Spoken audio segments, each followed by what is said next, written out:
Welcome to the Chasing Thoughts podcast. Listen in as Mindy, Keith, and their guests take a deep dive into their own minds and souls to investigate the beauty of imperfection, challenge their beliefs, and embrace the richness of living a truly authentic life. Welcome to Chasing Thoughts. Hello, everybody, and all of our Chasing Thoughts Pod Squad. Today we have Cyn with us. It's Cyn Posner Galeana. Is Yes. that right? Cynthia is my full name, but I go by Yes, Cyn. beautiful.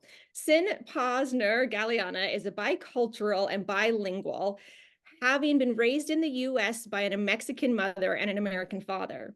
She started her career in the entertainment industry in Hollywood as an agent trainee at William Morris Agency before jumping to work for production houses where she wrote and produced her first feature for Amazon entitled Undateable John. I love that. And developed a pilot for Warner Brothers.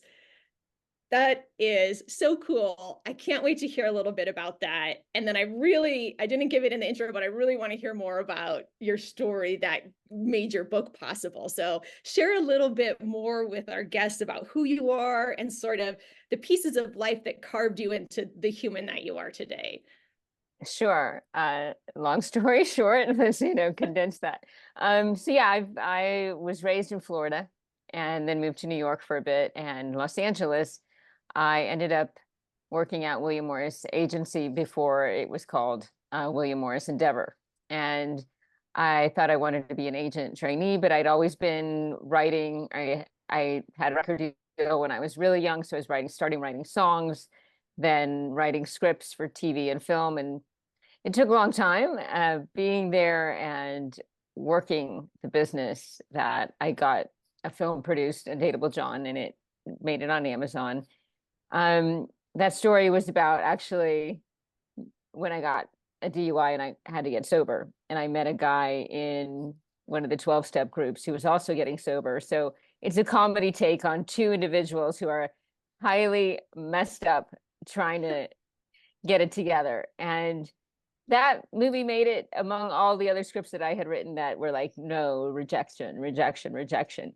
And I was proud of it. It's on Amazon. And then I kept working the business in Hollywood, and it's a great business. You have to love it, have the passion. And I love writing. It's the zone that I am most happy in. And but there was a certain thing that happened being in a place like Hollywood, for me at least.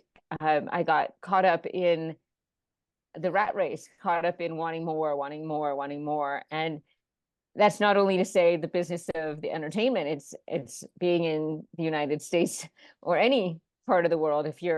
We're always wanting more, right? And we're wanting more from the outside in. And I was not okay with myself. I was a lot of addictions, alcohol, pot use, a lot of opiates. I got caught up in opiate use. And it's like, just to get through the day, to get through a place that I was not okay in after some time. A lot of people are okay in and they love it and they've become huge successes. I was a little bit successful. I've, made, enough money to live, but I was fulfilling myself from the inside out and not acknowledging the traumas that I had gone through in my life and attracting bad relationships due to those traumas, daddy issues, the typical, right? And so it took a midlife crisis, an existential crisis, which to me was just started as a breakup of what I thought was, going to be something. And it caused me to break down my insides. But I was still chasing something, and something led me to Mexico, which was a guy online that I met, and got me to Mexico to still continue that chasing of the outside instead of the inside.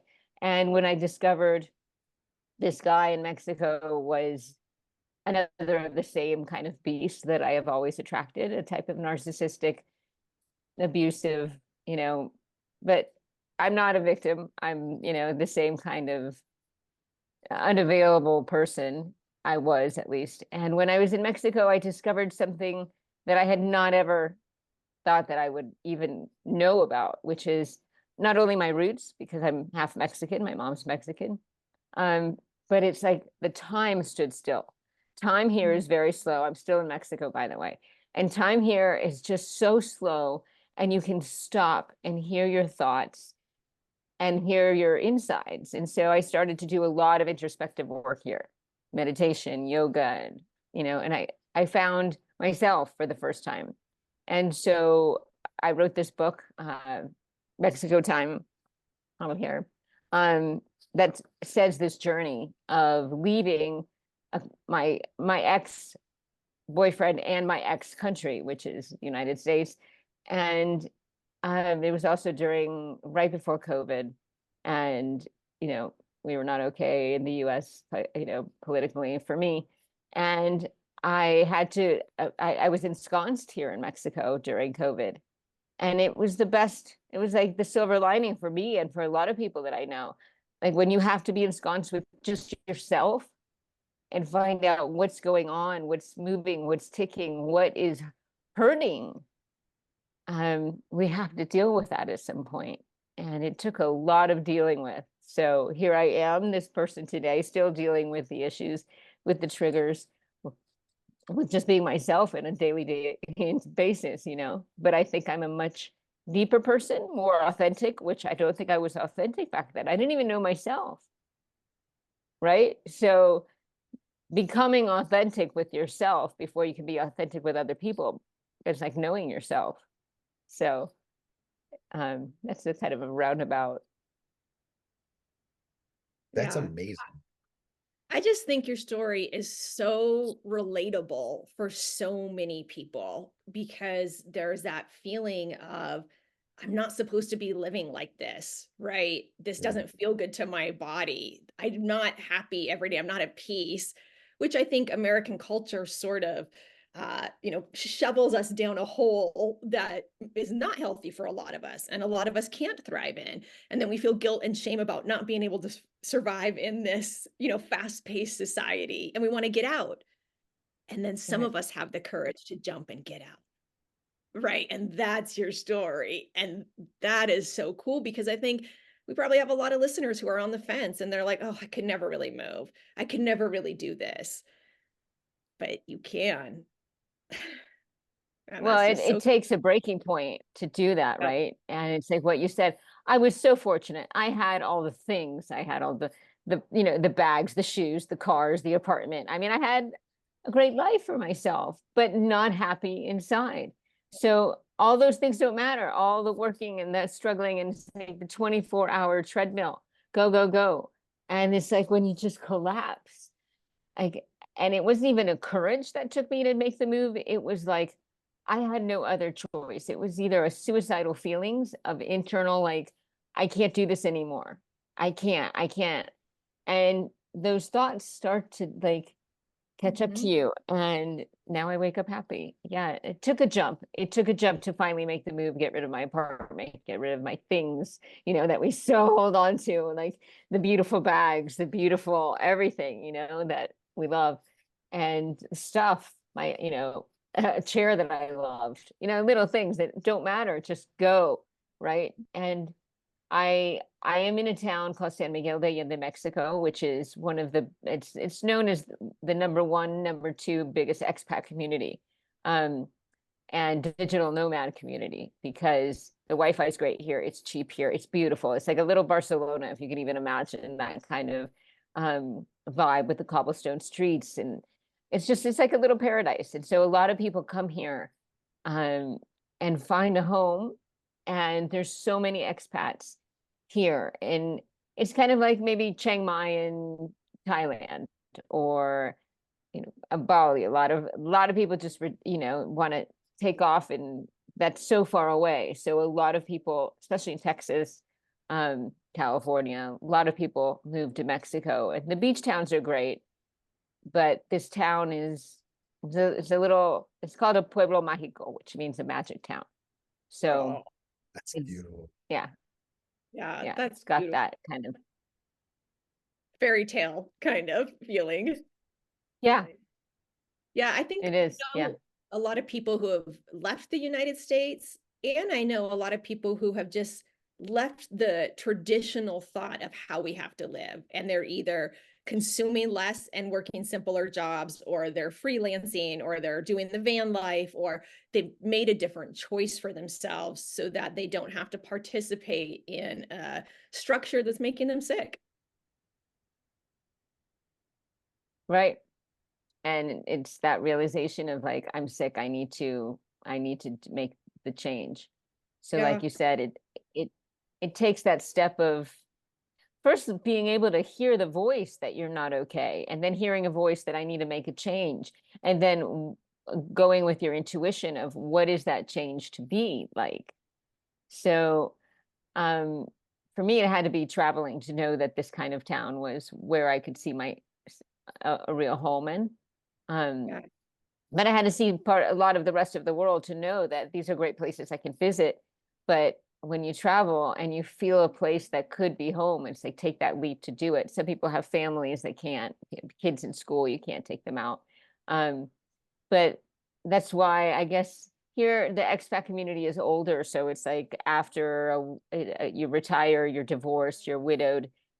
What do I do in the United States by myself? And with my Social Security, maybe you haven't had a big savings. So where can I live off of Social Security? Like, it's so hard in the States, anywhere in the States. Yeah, you know. very true. Yeah, I have a question. You said something about listening to your inner voice. My experience is that sometimes I hear my inner voice, and then I have so much self beat up and shame and like shooting on myself that sometimes I don't listen to it for a year or 2 years. Like I know it's there, but I'm not trusting it, in whatever specific situation. And so I think that I'd like to hear more about that. Like, how long did you have this sense in your soul of like, this isn't working for me, before the huge thing that happened to break it up? It was a couple of years, and I knew that I was in a dark spiral. I was not in a good place. But I was in denial of that. And when you do hear that voice and you do hear all this, like, nah, or you want to do something, let's say, for me, writing a book was like my biggest bucket list, but no, you're not good enough. You can't even compete with those amazing authors out there. What are you thinking? What is that voice? What is that little self-critic? And what is that, then the judgment voice? And so, I mean, I was grateful I had done some therapy, and also when I was really young, acting classes, that the teacher, as well as a therapist that I had once, said, put yourself in 3 chairs. Cynthia, your, greatest self, is in the middle, the one that can kind of, mediate and hear things. And then go over here. Who's over here? And to me, it was like this abandoned little child that was stepped on or hurt by certain people, bashed on by my dad, my grandpa was cheating on my grandma, all these things that I was like, not okay, and traumas that happen. My dad was bipolar and also suicidal. So I had to grow up with that. Like, I'm not good enough for my father to stay alive. Not knowing it was just, he had a mental disability, had a mental disorder. It wasn't me, but as a little kid growing up with that. So I know where those voices come from. Like, I'm not good enough. You're not good enough. You can't do that. You can't have that big thing that you want, or that anything. And then the judgment, right? And so then I went from the little abandoned hurt child to like who's in the other chair. And all these voices are like who we're dealing with inside, right? Not like multiple personalities, but like the voices within. Like, who are those voices? Absolutely. Where are they coming from? And then the judgment voice. And then my addictive self went into, like, what I learned is, as a little child, I grew a very, I hate the word Aphrodite, but it was like a sexual Aphrodite that took over to protect this little girl. I was an addict. I used boys, used alcohol, drugs, anything to escape whatever this little girl was hurting from. So I learned this with a lot of therapy, and it was like, these were the voices struggling within. And once I became okay with them, I hear them on occasion. I'm like, okay, I hear you. I'm like, no, I feel good today. I'm not going to listen to whoever's talking to me right now of this little bashing voice. And then hearing the good voice. Yeah. It's so hard to even hear the good voice when you're dealing with all this other crap, right? And the good voice is like, do it, make the jump, pack your car, pack your apartment, go bye-bye, find something better. Like, who's to say I could go back to Los Angeles or New York or someday in the far future. But right now, in the last 3 years and however many more years to come, I'm happy here until I hear that voice of what am I to do now? And it's like day by day voice, right? Like, what do we do today? In the little tasks of life, do we go right or do we go left? Do we go to the bank or do we go over here? What can you use that voice to tell you what to do in your day or go, or like, I don't know. It's I totally can relate to what you're saying. And I think it's so beautifully said. And you're so vulnerable and honest about this experience. And I always kind of chuckle in the back of my head because every human has this experience. Everybody has trauma. Everybody has childhood stuff. Of course, there's degrees, but nobody gets out of life unscathed. Everybody's dealing with healing. And when we can just be more honest about it, it's like the relief goes to everybody. It floods the room. right.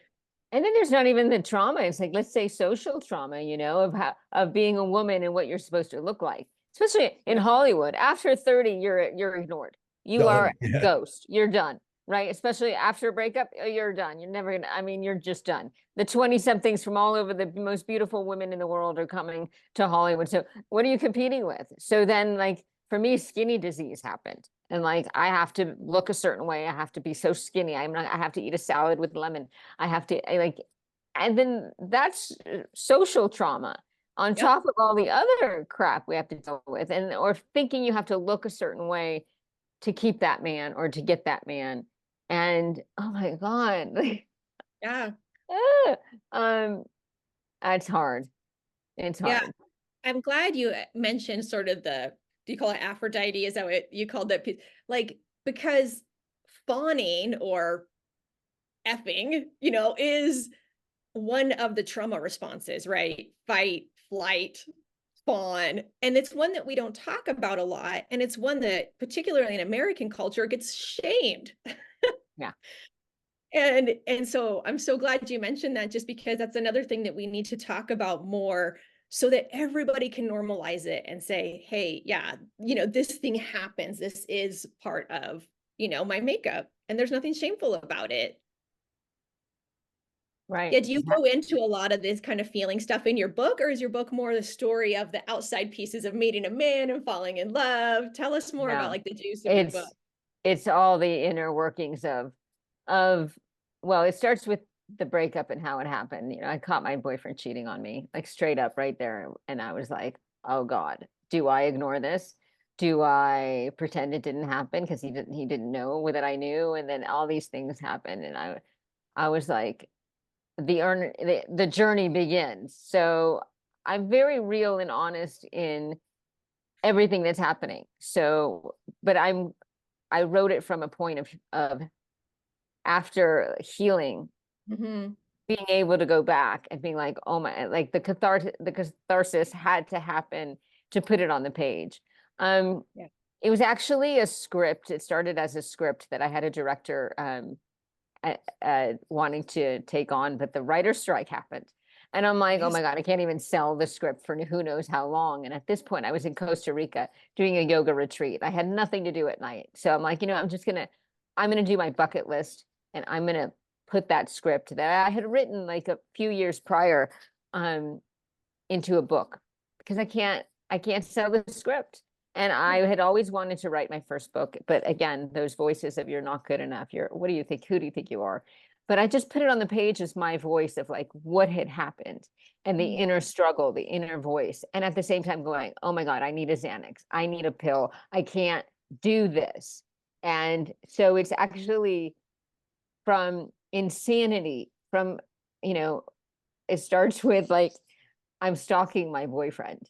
I'm like outside his house going, I know, I gotta know so this can finally end, so I can have proof that I'm not good enough. So I can have proof that this is all a scam and this is all a lie and I gotta get out. I got the proof. So then I didn't expect, okay, I got the proof and now what? A collapse of like, who am I? Yeah, okay, I'm not good enough. What the fuck do I do about it now? Excuse me. Right. Like, oh my God. And my best friend is like, well, get on Bumble. Get a guy. I meet a guy that's actually in Mexico, but he's like back and forth to LA. So it was like a convenient, me in my mind thinking it's going to be a hookup that gets me out of the trauma of that, but it never turned into a hookup. It was like the realization was so fast of like, this is the same guy that I have been continuously bringing into my life. And I was, so it's inside, it's the inner journey and all this stuff that's happening, but I'm still, and that was what was so great about from a script to a book is in a script, you can't write all that stuff. You're just writing, it's like a rom-com and writing the smaller text because you have to be visual, and then having the fun of writing a book from what I had already beginning, middle, and end, and writing all the stuff that was happening in those moments was to me like, oh my God, I can make one line into like 10 pages because of all the stuff that I could get out. And I had so much fun with it that and I've had some good reviews, not only from friends, but a lot of strangers that I don't know. So on Amazon, I start seeing the reviews. I'm like, I don't know this person. And then, like, or like people asking me, how do I make the move? Like, how do you get to that town? And it was like really fulfilling. Yeah. Isn't it so neat how when we really become authentic and share our stories without shame, it helps other people and it attracts other people and it lights other people's life up. And it's just so beautiful. And, just talking with you a small time here today, I'm sure that your book is going to have tremendous impact on a lot of people. Thank you. Thank you. I hope so. I love when I go to book readings and an author touches me that or their book touches me on profound levels. So many books out there that just change your whole way of thinking, perception. Yeah. Did you find that as you were writing the book, or even when you were done, so you had done so much work in order to get to that point to turn the screenplay into the book, but did you feel even like a greater sense of healing or growth afterwards? To see the stuff on the page that was like, that really happened, that was my growth and catharsis, to see how much I had evolved as a human being. And also having the book and putting it out there to be able to sell by myself and not have to wait for a producer, a director, the money, was so, it was powerful for me because I, for the first time, was like, well, I don't even care if it happens or doesn't happen. The director says, well, yes, maybe, no, now I'm on another project now.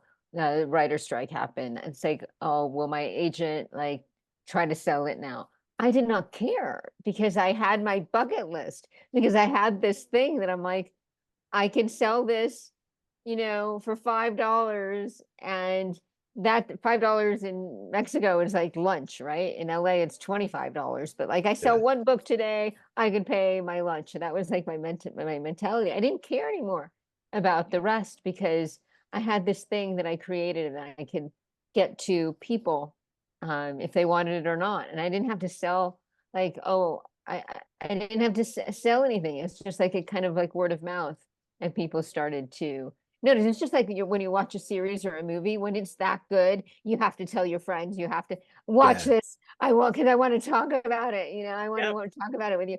It would turn into that kind of thing. And I noticed talking about certain events or elements, like, did that really happen? Yes, that's really happened. Um, so yeah, it felt really good to have a thing that I did. And that might, people that are, so scared to write something out there for themselves. It's like, just get it done. Who cares? It's for you first, right? It's your Mm. catharsis. What else are you going to do with all this time of our lives, right? Just put it on the page, whether nobody ever sees it, or you're like, okay, this might be good enough to like do something with. And maybe it happens, maybe it doesn't, but it's like, you have to just do these things. Yeah. Yeah. And I feel like the more healed I become, the more I live in this place where it's just not right or wrong or good or bad, right? You're like, though, this is my expression. I want to write. I want to go do this thing. If people like it or don't, right? You start to become sort of set free from being a slave to producing things to make someone else happy or get someone else's approval. And that could be a singular person, a boyfriend, or a society, right? Or all of LA or the movie culture, whatever it is. When you really take a look at how much slavery we have in that sense, it's shocking. Yeah. For acceptance in any job that you are in, that you have to prove yourself. Um, you have to be liked in a work environment. You have to like put on this mask and be this thing to be liked. So, when you get to the point of like, you trust yourself and you are good enough, whatever you're doing, and you're proving, little by little, um, in any work environment and anything, that you don't care about the results, or you don't care about people pleasing, and you don't care about these things. Like, can you imagine, an actor or a writer or a director that has this huge thing, and then all of the reviews, we're all so different. Some people like it, some people don't, but these people, do they crack, when they see a bad review of themselves, like these huge celebrities? Maybe. I don't think so. They probably don't read it because they don't want to have to deal with it, but like, yeah, you can't care. Yeah. Do you think being in Mexico helped with that aspect? Have you ever thought about that? Like what it would be like trying to write and release this book, but still in LA? Would it be a different whole mindset that you would have had? Can't care. I think, yeah, well, you broke up a little bit. Did you need Keith to repeat the question? I think are you on Frozen now? I thought that was a good question, Keith, while we wait for Cyn to become on Frozen, because I'm curious about that too. And, I was just Can reading you about, read the oh, No. maybe she'll log back on. Yeah. For those of you listening on just audio, the internet just went off, so she has to log back on. I was just reading about nervous system regulation and how being around other regulated people helps you stay regulated, right? And being around dysregulated people dysregulates you. So I'm sure Yeah. there's some truth to that in a larger way. Go ahead and answer the question now, Cyn. Sorry, we lost you. hold on. Ignore this other Okay. okay. Keith, what is the question again? I got cut off. I'm so sorry. Oh, no worries. So I was wondering, like, do you think the mindset would be the same if you were in LA writing this book and trying to put it out compared to being in Mexico and doing it? No way. No Really? way. Part of me, and with my friends from the industry back in LA, I mean, I still have this little thing of like, oh, what do they think I left? I'm one of the people that, had a little success, and then I'm out of here. I still have that notion of like, what do they think of me? I don't care. I speak to them. Some have read it, some love it, some I don't care, but absolutely not. It's because I'm in Mexico and don't care. Because here it's kind of bohemian, and even my dress is different. Like in LA, heels, little outfit. Here, I don't care. Like I don't put makeup on when I go outside. I wear like super bohemian. And I've gotten in this place that I just don't care. Yeah, there's no way I would have even been able to write it back in LA. I don't think, yeah, that's a very valid point for sure. Yeah, That is I so have cool. a similar story to yours, or this is how I relate to yours. I was in like local politics for a while, and the environment was really intense. There was a lot of what I would call like backstabbing, manipulation, right? Like those types of relationships, really high visibility. And it was so assaulting to my soul because I'm a highly sensitive person. And the message I kept telling myself for a long time that was really hard was something like, if you were stronger, you would have been able to do it. And so I wonder, like, what kind of message was it for you in your internal dialogue that kept you trapped? And then how did you sort of free yourself from that? Mm. That's a big one. That's the politics and the stuff that interests me so much. And it's like, it's such a cutthroat world. And then like looking at you now, you're just so beautiful and like simplified, right? Like how did you come from that world, which like it's cutthroat and it's Shark Tank type. Yep. Um, I had to like pull myself out of out of it for a moment, and then that type of healing or that type of like the non-caring came in, that I was like, the snake skin kind of like comes off, Mm. right? I felt like this total, I was shedding the snake skin, which in the book there's this chapter of like, oh my God, I'm actually pulling the Yeah. skin off me of what I thought I used to be, and now what am I becoming? Yes. And yeah, it's a gradual process, but um oh my God, it's so relieving. It's like the weight of my world is like, right? And it's like a small world, a little bubble. It's like everything that you lived. I mean, politics is politics. So it's a grand world, right? But then when you kind of like leave that thing, it's like you realize like, oh my God, like it's it's there. It's never going away. Just like, Hollywood and the films that I love and series are there. Politics is never going away. Whatever's happening right now is not going away. As much as I don't want to read the news in my little pink bubble here in Mexico, I'm still like, oh my God, what is happening, right? It's never going away. But some Yeah. people can stay in it. Some people stay in it until they no longer can't, and then they start dropping out. I remember Mm. when I was just, in Hollywood and loving it and like so, I was at that place of still loving my life.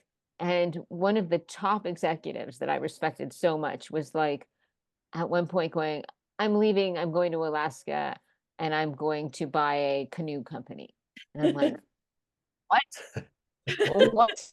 Like, you're the top of the chain here, and you took so long to get there, and now you're just like bye-bye. And I didn't understand it until a few years later. I'm like, oh my God, I Yep. get it. Yeah, yeah. It's So I amazing. commend you for leaving whatever you left. I'd like to hear that story on the way.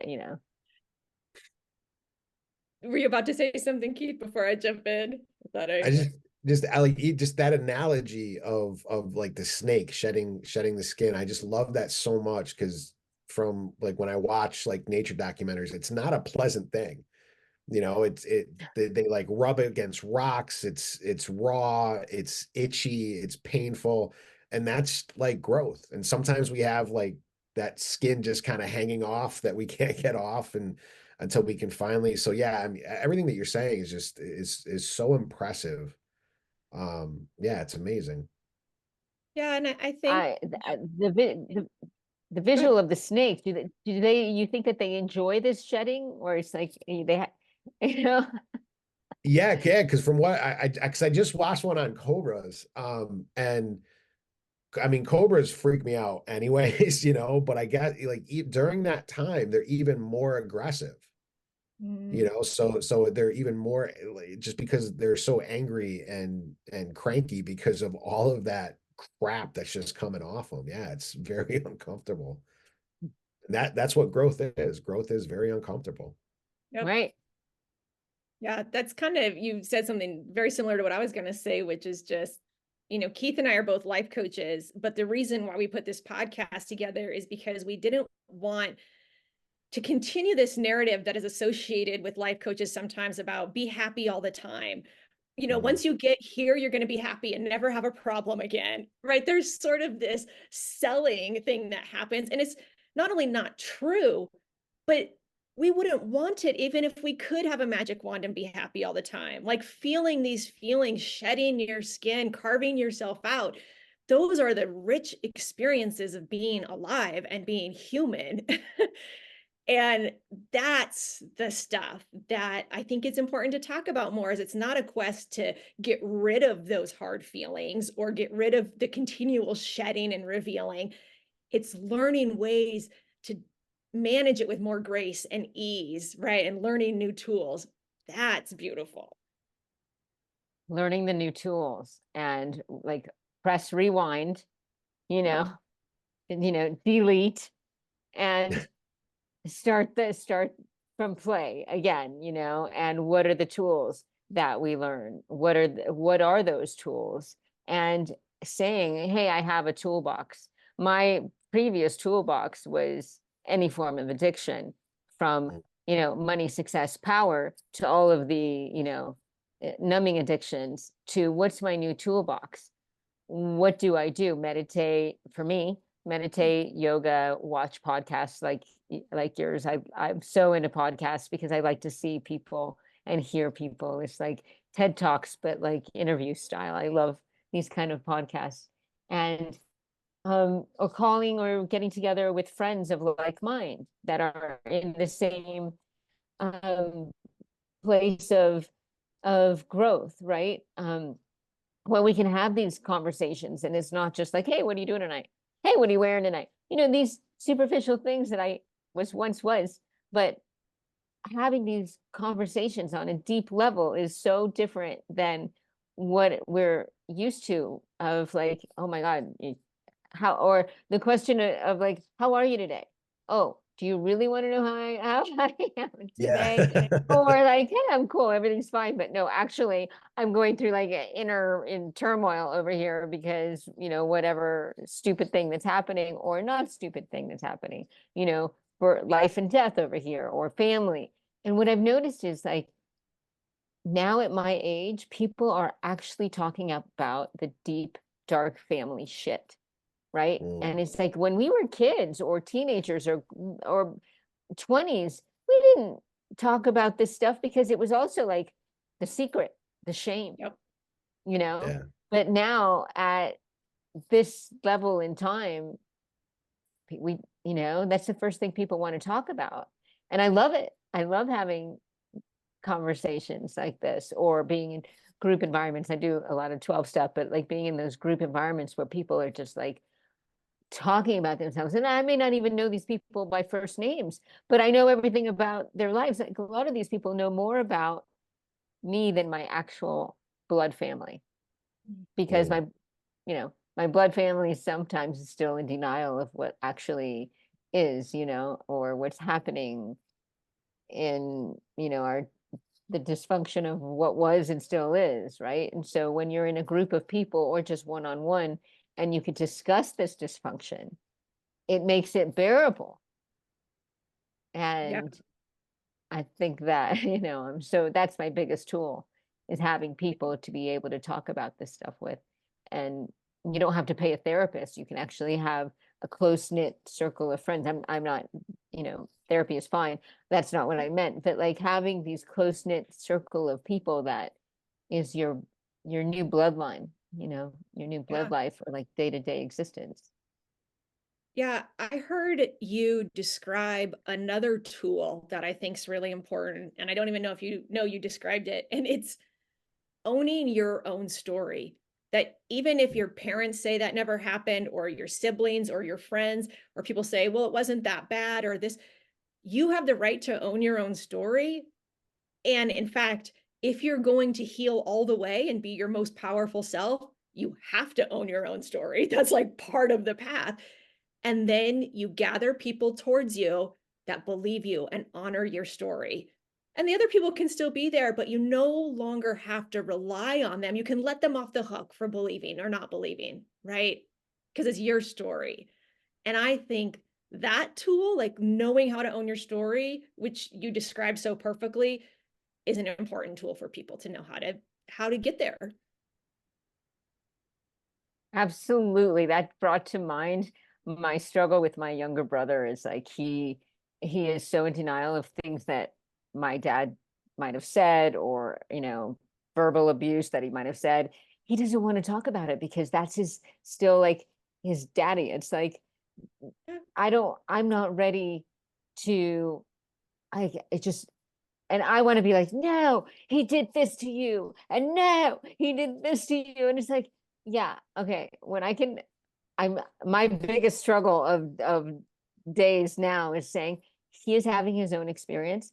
He is not ready or doesn't need to, he's fine the way he is now. I see his internal struggle. He's not even capable yet of dealing. Maybe he'll deal with it one day. Maybe he can't. Maybe people just can't and don't want to or don't need to. It's not my inventory to take. It's right. It's not, it's that's not the struggle, right? What you just said is like, I'm and okay, owning your story and then letting go of that pent up resentment, pent up anger about it, because you're the only one being destroyed. What is the common saying? The poison is yours, not theirs. Like all the resentments I have towards my father and people, they're not thinking about that, So it's us. So how do we deal with it? How do we like let go of it, put it in the garbage and like, but you can't just let go of it. You have to kind of process it and be okay with it. And at some point, acceptance and let go. It's almost like what the 5 stages of mourning, right? You're letting go of whatever this little thing that happened to you. Because then at the ultimately it's like live your life and eat it, breathe it, let go of it, like anything, it took me a long time to be able to do that. I'm still doing that. It doesn't go away overnight, but to be able to be, ah, like I'm happy today. That story doesn't have to affect me today. It takes so long for me to be able to be grateful, walk out my door and be like, oh my God, I am in paradise. I'm super happy today. Or wherever we are in life, like, yeah, shedding the skin again, letting go of that story, first owning it, then being able to let go of it, to be able to say today, I don't want to feel those angry feelings. I don't want to, so tired of it, living my life so tired of these angry feelings, resentments. Oh God, let them go. Yeah. And I think that life is interesting. People always joke about, like the onion and the layers of the onion, but it's so true is something that I feel like I healed or let go of 10 years ago could resurface in my life again. And there's a whole nother level of letting go and healing that I wasn't aware of. And I always tell my clients that when we have like a big aha moment in session, I'm like, this is great, but don't think that you're like, ah, good, got that done. Like, no, things live with you your whole life and they won't control you anymore, but you're still in relationship with them in some way, right? And so you have to learn how to be in relationship with them. Yeah. And if you don't deal with them, I've lately had these things come up in dreams.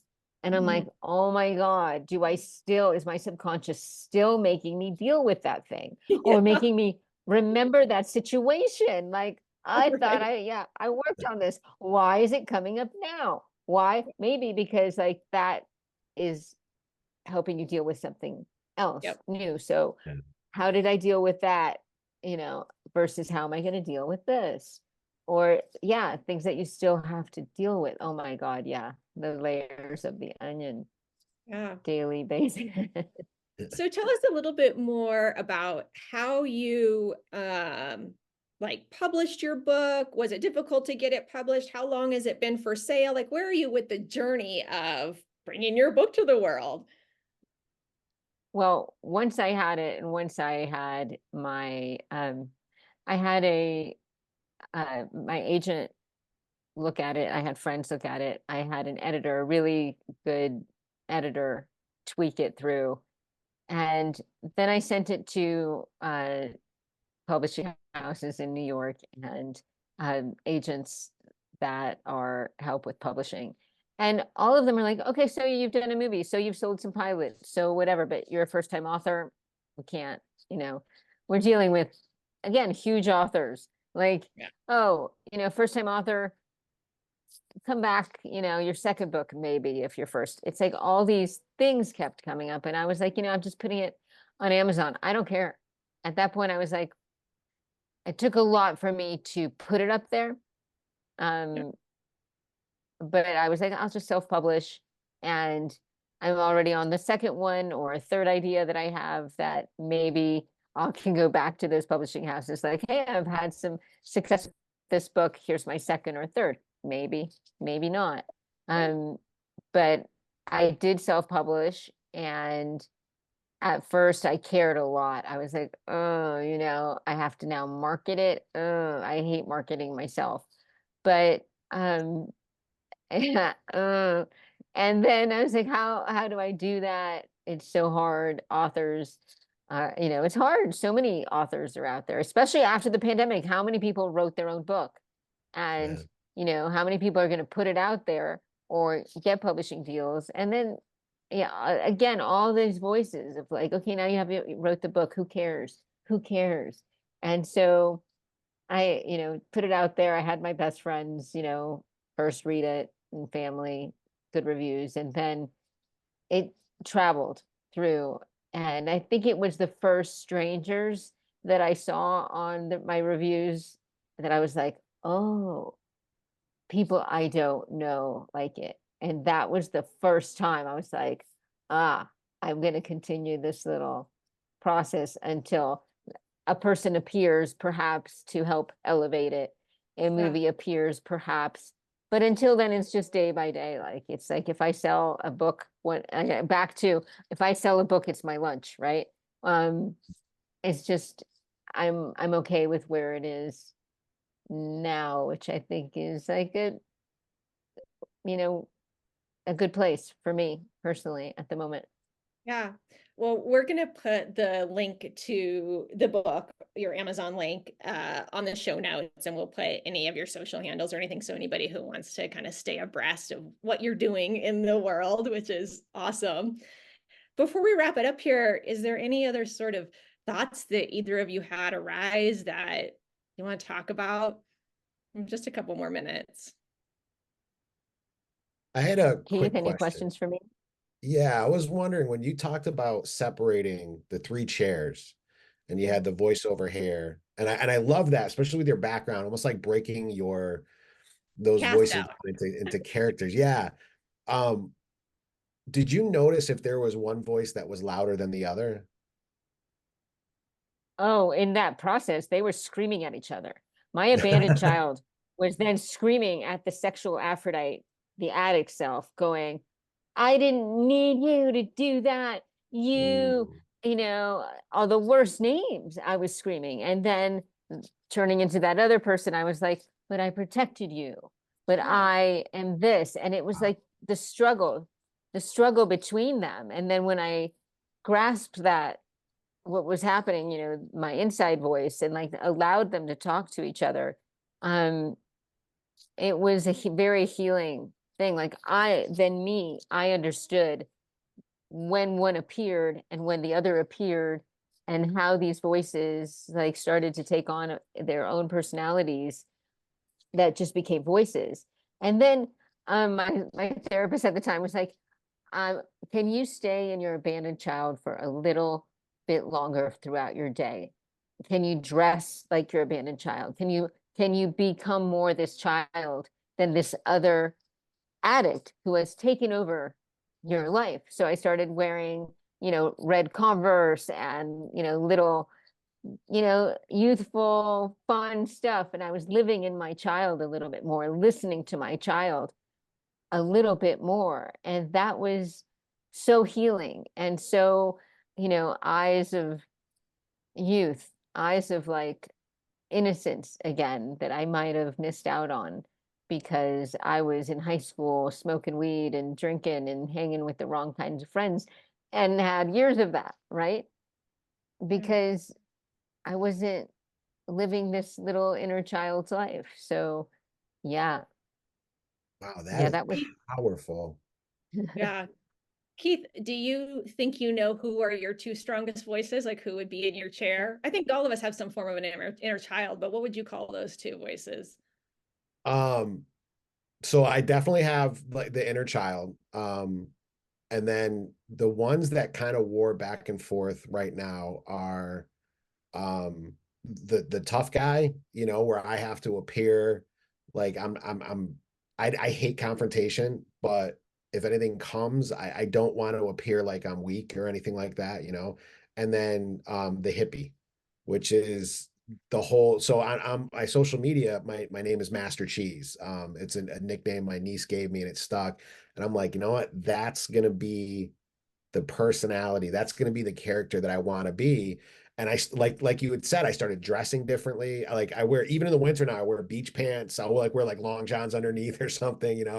But grew the beard out and just is sort of accepting that hippie lifestyle, because it's just all about peace and contentment. It's not about possessions.